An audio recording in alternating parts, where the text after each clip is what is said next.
Yeah, good afternoon, sir. Good afternoon. Yeah, may we meet you, sir? I'm Honorable Kolawole Taiwo, former member House of Reps. And Which consistency? I represent, when I was in the House of Reps, I represented Jerome Fellow constituency. In Lagos State? Yeah, Lagos. Yeah, sir. We are talking about Asiwaju. I just want you to describe who is Asiwaju. How did you come to meet Asiwaju? 1990, 1998. When he came back from America to aspire for the governorship of Lagos, he belonged to our group, like Justice Forum. And our leader was a leader of Justice Forum there, Abba Badmos, Adio Badmos. And, that was our first point of contact. And I was so impressed by his determination because he was late. He was late to come into the race. And between a tinkle of an eye, he was in front of it. And I then was aspiring to be member of House of Assembly. We all won election together and we had some office at the same time. And he was our governor for 8 years. He was our governor for 8 years. Apparative. He had the rest. Yeah. That's what I know about him. He walked into the deep late in the night every day. So how did he used to sleep? And I don't think he slept 3 hours. All those periods. But he had that problem.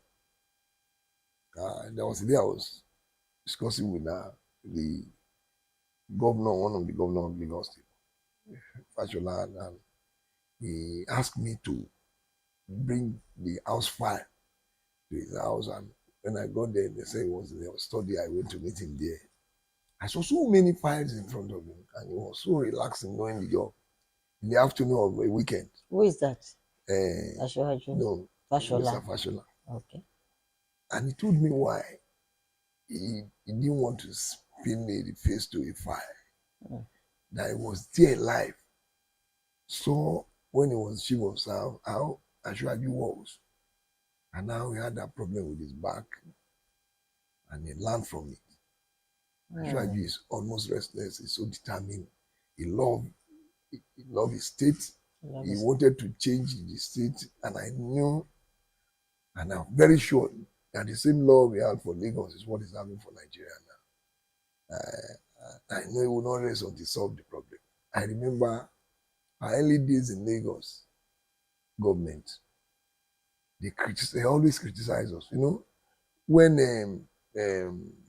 Marwa was living, Marwa hold a very high record in IGR. He was able to move Lagos IGR to 600 million before he left. And it's a record. It was a record then. It was a big record because we were told how they had a very special party to welcome the new development. And I wasn't surprised. When Asiwaju came, he wanted to surpass him and he surpassed him. He asked us to put the IGR of Lagos on autopilot, which we did by creating a law for LRS, removing it for the normal service, creating a situation where that's they can grow. Yes, that's what he wants us to do. And he wants us to do, and we did it. And you are in the House of Assembly I was there. I was in the House of Assembly for 16 years. Wow. I was in Asiwaju's 8 years, and Mr. Fashola's 8 years too. Therefore, I know him, and we work closely with us. When we resume even till the end of the first term, it's like we go meeting with Asiwaju every week. The assembly member must meet him, particularly our own caucus. Must meet him, and there is no time you go there without any wanting. And he will always give you assignments to improve on Lagos governance and to improve on the state of Lagos. And that's Asiwaju I know. Asiwaju I know is someone that's always apparative, is restless, and is always determined to achieve. By next month, it's going to be 100 days in the office. Can you tell us how far so good about his achievement, most especially the subsidy? Maybe Asumovis. I was looking at our early days in Lagos government in 1999, and I told them that I know Asiwaju will strive to increase the revenue, and he's not going to spend money the first month.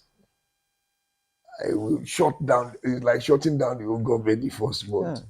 You want to be in control of the government from day one, particularly the finances, and he did not disappoint me. I remember when September 1999, he came up with a supplementary budget for Lagos. Lagos budget for that year was 14 billion. And he improved on it without any new revenue aid. He said we should push it to 19 billion. And when we asked him, he said, we'll plug loopholes, and by the end of the year, that budget performed its something percent. And that's why I told him, I said, come, I know Asiwaju is going to improve on the revenue. And he has started plugging loopholes. The subsidy you are talking of is part of the loopholes that they use in flying away our revenue. And he has plugged it. Quality control to quality assurance. They say you must get it right the first time. No trial luck, no. And he wasn't even the person that removed subsidy. The National Assembly did not include subsidy in the budget of the year. Where do you want to get the money from? Subsidy has been knocked down to zero, and I always say, I say, come, this subsidy depends on where you are looking at it from. The subsidies started growing. As a member of National Assembly for 4 years, I know that the National Assembly set up special committee 4 times to investigate on this quantum of PMS that we are using. And we are unable to get it right. They will give you figures that you yourself know that is not correct. And that figure is the one they will use in calculating the subsidy.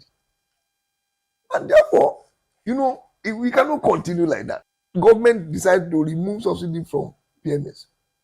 PMS doesn't really have direct effect on the commoners. If you own a car, you must not complain of subsidy.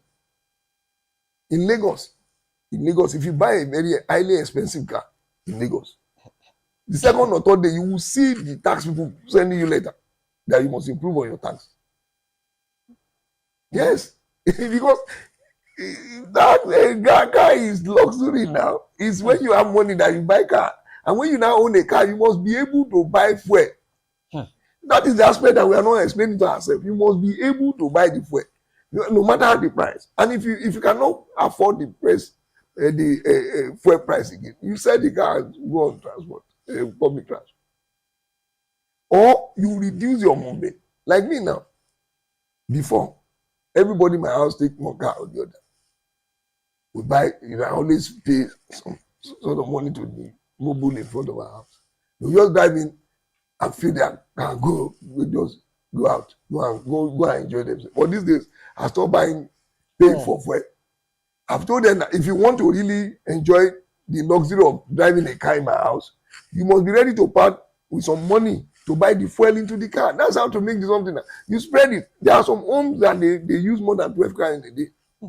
And government will pay subsidy on each one and every of those 12 cars. But and those things doesn't have direct effect on the people. You are just giving money to rich people. And second, to make the matter worse, the land tripping you are talking of. It's like we are paying subsidy for PFM, what they call it, petrol they are using in Cameroon, petrol they are using in all the countries in the West Coast. We are paying subsidy on it. Because how? Just ask how. When they bring in something, they collect subsidy from government. And they will take it out.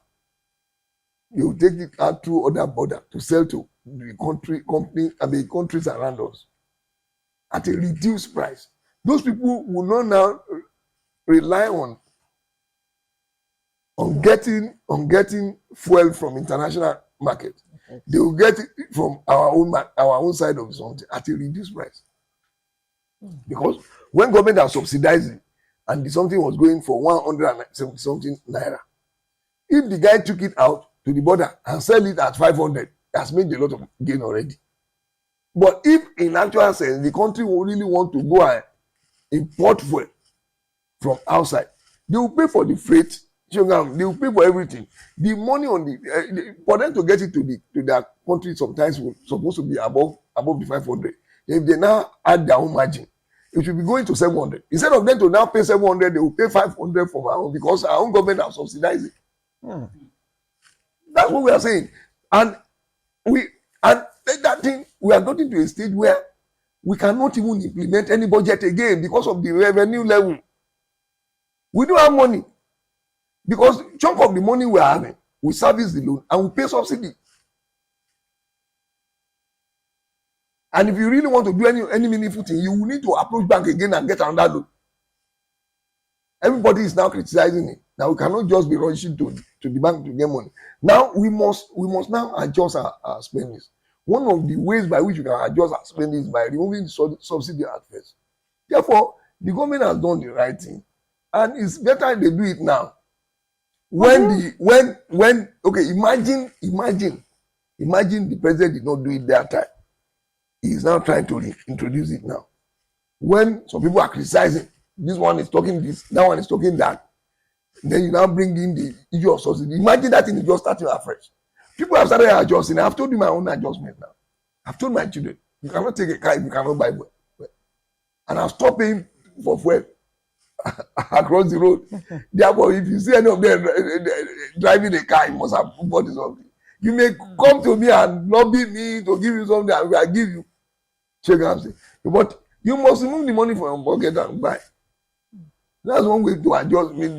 That's where I have removed subsidy from my own house too.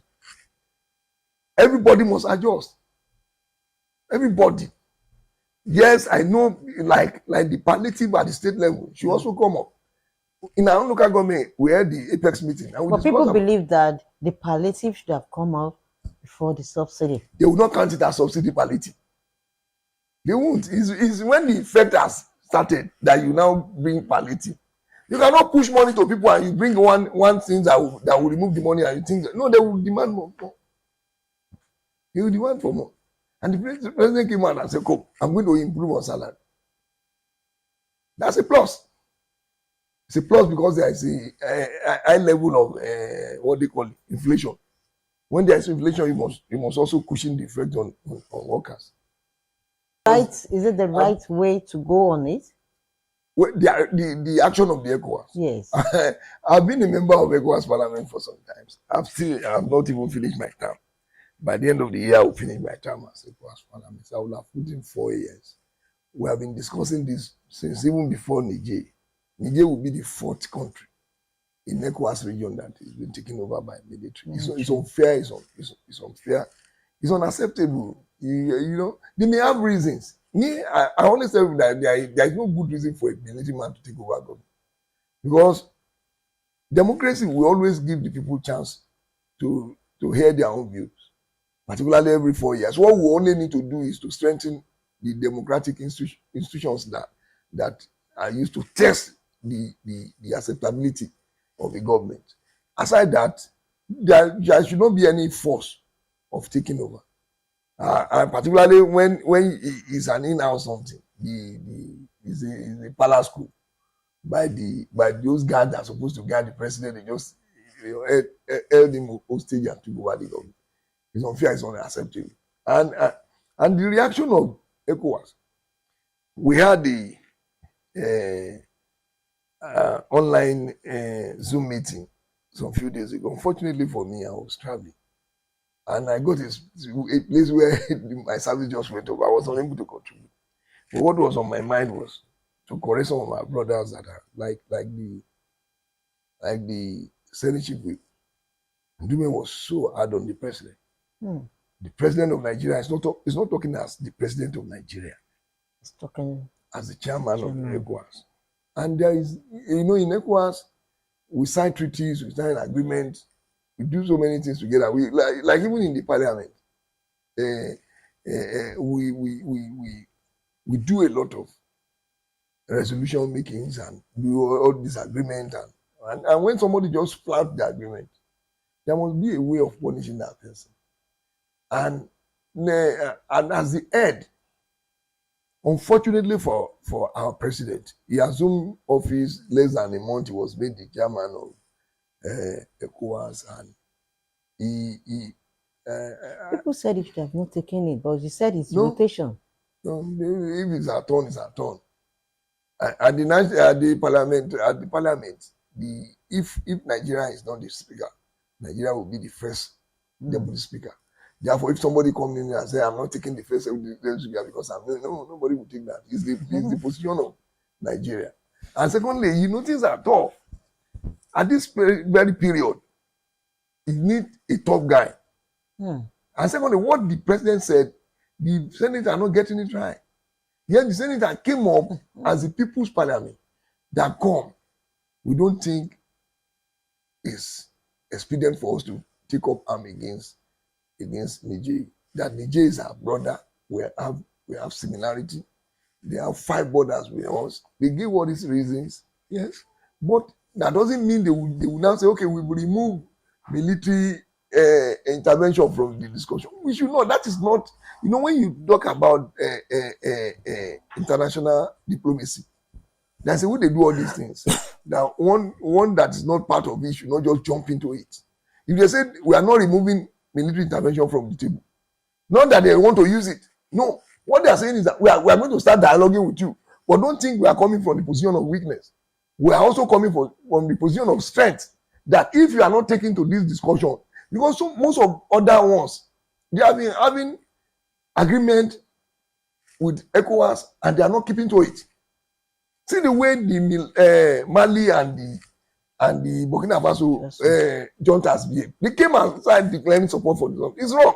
It shows that all those interventions that ECOWAS have been doing has gone to zero. They are not counting it seriously. And if you feel we want, I even thought I should tell that my brother, but I'm still going to visit him. He's my very good friend. He's my senior good friend, a member of Senate, very close to me too. I want to go and tell him that the way we express ourselves on the issue of Nigeria, I don't like it. We are presenting ourselves as a selfish person. When we took arm against the government of Liberia, you've forgotten that there are some countries that are sharing neighbors, they are neighboring countries with Liberia. To the extent that because of that armed struggle, those other countries that are very close to Liberia, they don't enjoy any peace. I know that Sierra Leone, they have serious problem from there. Even Guinea-Bissau, they are very close to Liberia. But we thought we should do it, and we did it. We are able to solve the problem. Later, the Liberians are happy with us, and even it took time for us to even return home because Sierra Leone owner started. We lost so many souls. Therefore, we must reconsider it. Americans have been doing it; they have been losing souls. But we know that if Nigeria gets it right, then West Africa should get it right. What is happening now will start happening. Me, I'm one of those that are always criticizing France at any opportunity that they are taking us as slaves perpetually. But the president has come outside and apologized. They will apologize. Me, I don't even count apology as anything. Your action, is what I count on. If you apologize, you have stepped on my toes, feel sorry, then you move again and step on the same toe. Then you are not what is the sense of you apologizing to me? You better keep your apology. Let me just live my life. Say again now. There is difference between francophone and anglophone. Anglophone. When we had our independence in 1960, 1963, we had a republic. You know what I'm saying? With severe total relationship with Britain. We have total independence without recourse back to British. The only thing that joins us together is Commonwealth Games and Commonwealth government. And Commonwealth government is not about British. It's about all the Anglophone countries. But up to today, the Francis see a Francophone person as part of France. Therefore, they control them to the last decision they are taking in their countries. Share you get now. And that thing is weakness. I have something on my phone. The statement of the president of Ghana. He expressed it to the president of France. He told him directly that Africa doesn't need aid. You have been giving us aid all this while. We are not being improving. You are just take your aid. Let's develop ourselves. If you want to do anything here, you can do it, but not like you are giving us aid to take things from us. I remember when I was in Lagos Assembly, he would tell us that there is this American organization that normally organize seminars for us, and they will give us per diem. There was a day I now ask question that why is this people doing this? Later I realized that they use it as a means of gathering information about our state. They will throw questions, we will start answering the question, telling them everything that they all know to know. That the money they are giving us is not even up to what they are taking away from us. And it's part of the reaction. The actions are the action of those people are a reaction to the behavior of France. Therefore, the ECOWAS have not done anything wrong. So what would Nigerians do to support the Niger? And what would teach our politicians in Nigeria a lesson about what is going on in Niger? There's a difference between Niger and Nigeria. I know. And they can take over our government. But I know that we have been able to show the military guys that to be out of government is better than them in Nigeria. It's better for them in Nigeria than to be in government. Some of them I spoke with have been telling me that they are enjoying more as an outsider now than when their people are in government. You know, when their people are in government, they will just round up some people and say they are planned to, they kill themselves anyhow. But they say now they collect their money and spend their money. They don't even care. You can move freely anywhere. You can travel to anywhere because they know that you are not planning. Before then, they cannot travel anyhow. If you venture travel out of your station and they now said they hear that there are some meeting going on, they just nip you to it, you are in trouble. People were complaining that most people they don't have the experience, that they were there. And most people are saying that most of Asiwaju family are amongst the ministerial. What do you mean? I don't know what you mean by that. My own definition about the choice of people that are there is that they are the people that actually felt they can work with him for him to get the result. But they say that most of them doesn't have the experience. What do you mean by experience? In 1999, none of us had the experience. We were able to turn Lagos around. No, people should not. Are enlightening us. You know, many people there did not know. No, people should not talk about experience. Experience in what? Experience in governance? Or experience in their special field? My own complaint about it is that we have more medical doctors in the list than expected. But somebody have even corrected me that it's like they are subdividing some of the medical departments. They are changing them to a ministry, full-blown ministry, like primary health and some of them. That's why they are having those people there. But the choice of people should be determined by the person that they are going to represent in those ministries. You know, it's not now that we should complain. We should wait, let us start. I know that Asiwaju know how to pick people. And you know, when you are talking of Nigeria, it's different from talking about Lagos.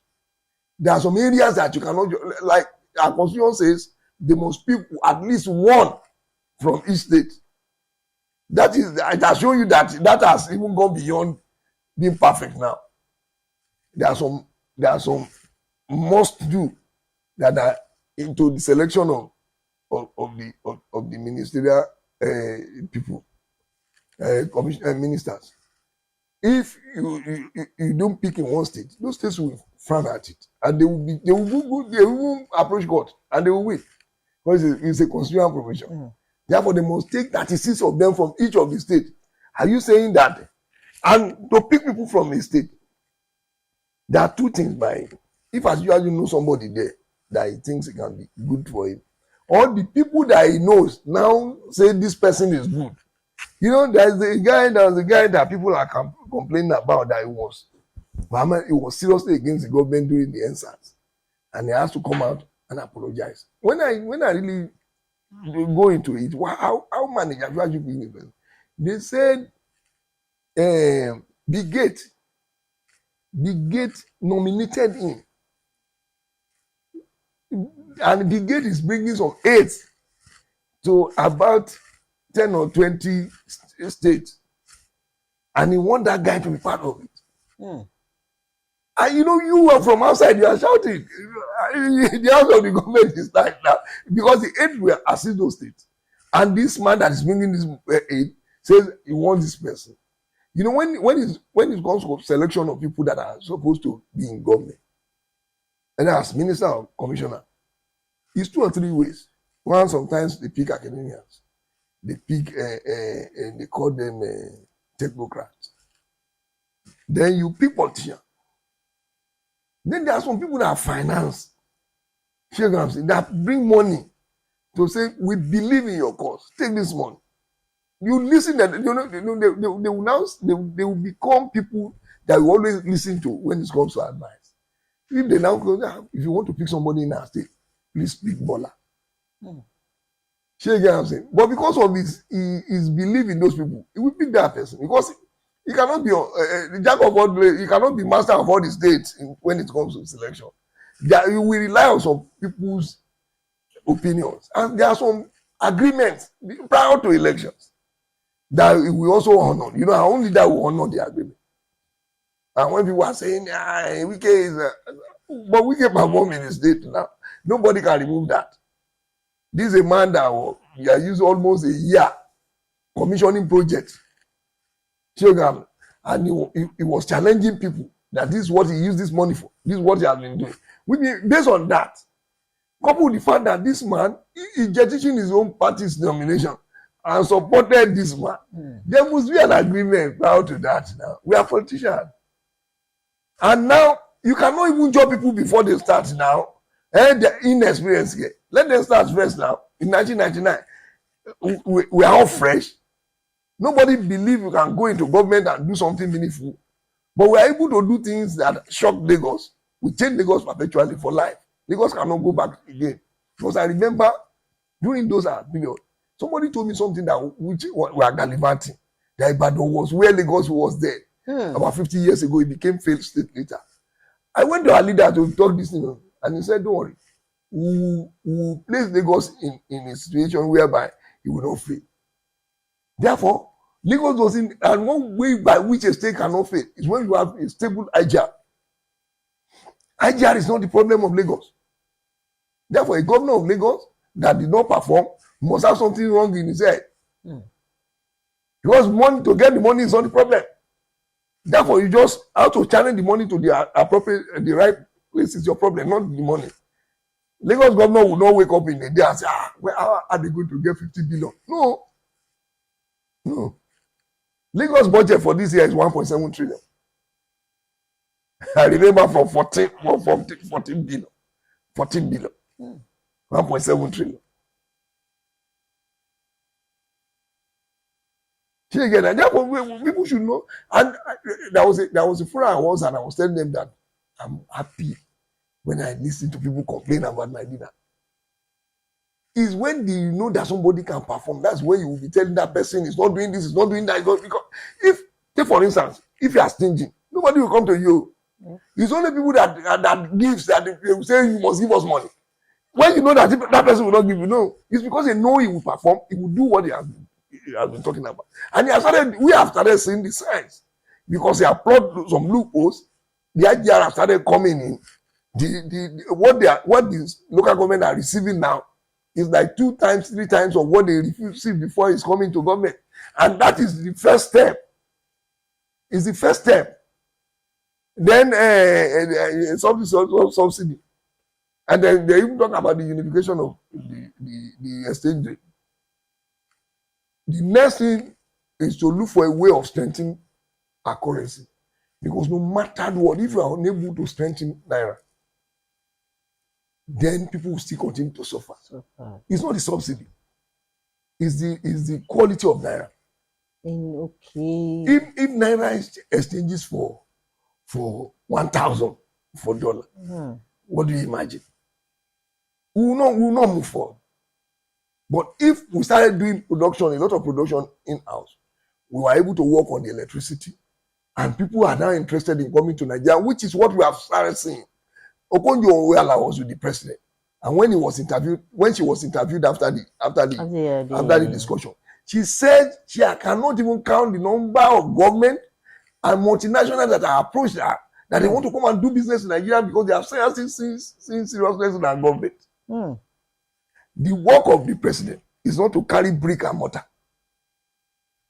It is the chief, what they call it, diplomatic person for the nation. See what I'm saying? And it takes the most difficult decisions. Other decisions will be taken by people before he gets to a stable. But when the decision is a very difficult one, it comes to a stable. Any decision taken by the president is the most difficult. Therefore, and we know the person that we have. He doesn't care who God is the person. If you are not doing something, I will sack you. And therefore, if you are taking up the responsibility of being a minister of that, your first problem is how am I going to keep this seat? And the only way by you can keep it is by doing the right thing.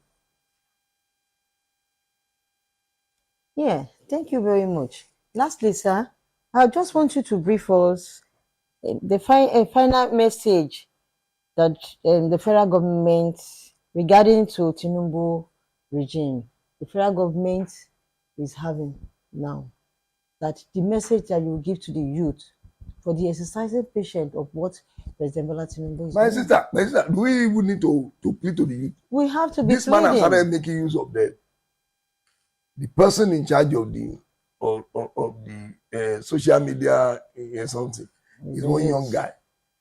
I actually invited a 400 level student of University of Ibadan to be part of the decision maker when it comes to taxation.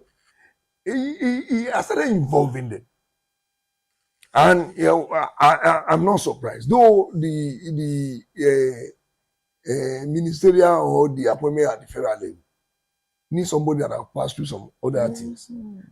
But for him to have gotten information about that girl, people around the girl have seen something in her that will be meaningful to what we are doing. And let them come on board first. Let them, but I'm giving them the most important advice. The problem that they're supposed to have now is, how am I going to keep the position? No, you have been given the position, you will be given the what they call it, the responsibility to lead some of the ministries.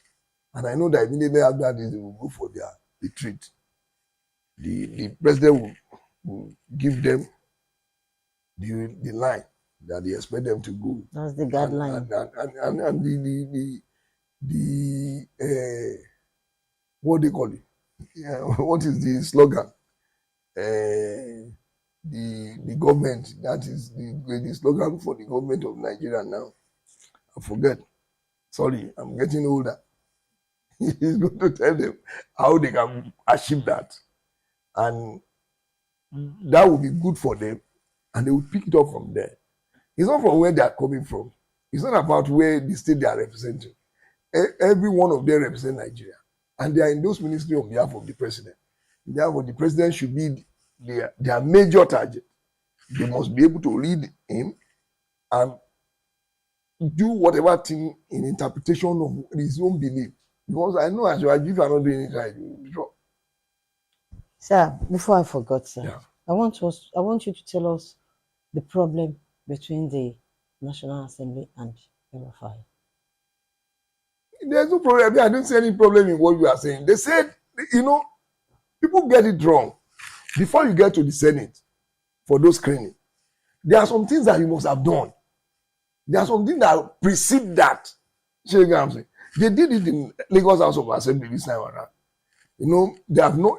I think they are going to call the nominee, the commissioner nominee, for the first time on Monday.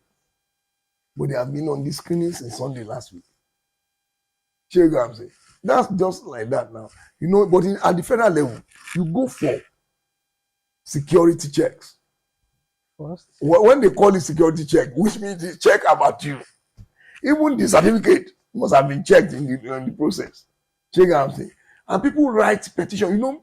It's not easy checking on somebody without some people writing against that. Even if they wrote against that person, they will now use that one as a searchlight to that person's life. There must have been some people that have written petition against him.